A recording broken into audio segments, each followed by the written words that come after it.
malakas na hangin na unsod itong epekto ng habagat dito sa Metro Manila.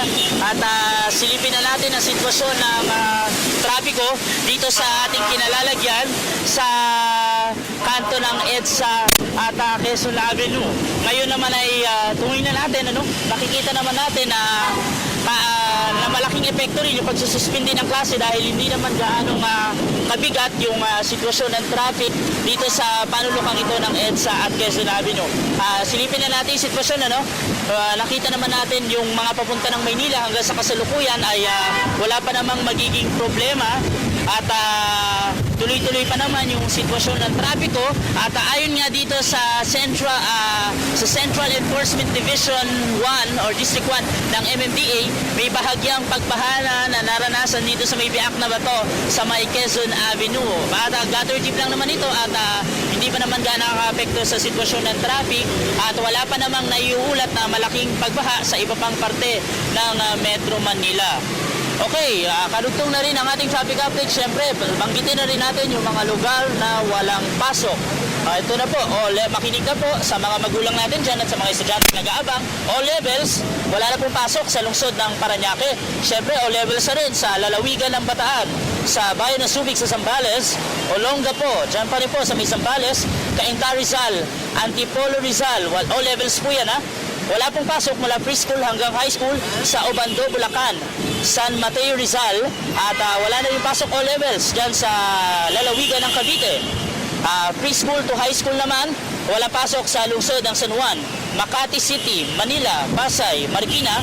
At preschool to high school, wala ang pasok sa Quezon City, Valenzuela City, Caloocan at lungsod ng Mandaluyong. Samantalang syempre kung kayo po sa mga lugar ninyo hindi pa nagsususpindi ng pasok, nasa discretion na po ng mga magulang at ng mga eskwelahan kung kayo po ay magsususpindi. Kung alam niyo naman pong delikado yung sitwasyon at sa tingin ninyo may pagbaha na nasan sa inyong lugar, huwag na po tayong magbakasakali at manatili na lang po sa ating mga bayan. Siyempre, tumutok po tayo dito sa inyong telebisyon ng bayan at sa Philippine Broadcasting Service para sa iba pang latest ukol sa weather disturbance sa ating ngayon dito sa Metro Manila. At syempre, mag-ingat na rin po tayo sa mga natin dyan na nagmamaneho at may pasok pa rin sa mga tanggapan. Mag-ingat po tayo sa pagmamaneho natin dahil po madulas ang ating kalsada. At syempre, kahit umuulan at kahit medyo umangin dito sa ating lugar, ito na ang ating it's a sign. Relate tayo ngayon dito lalo na pag maulan syempre yung ibang lugar matraffic at baka nagagamit natin ang ating mga cellphones pero gaano nga ba kapamilya ng mga boss natin ukol sa hindi paggamit nito? Panoorin po natin ito. Nagmamaneho ba kayo, ma'am? Oo. Cellphone, anong papel nun kapag ikaw nagmamaneho? Nadidistract ka ba? Siyempre nadidistract ka at siyempre hindi ka makapag-focus sa driving. Bawal mag-phone?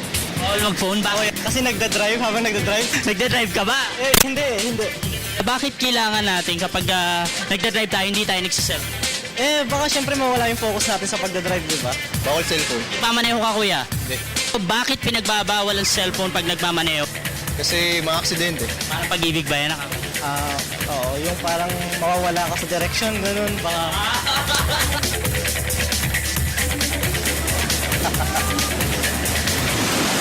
Okay, ang ibig sabihin po nito ay cellphones prohibited.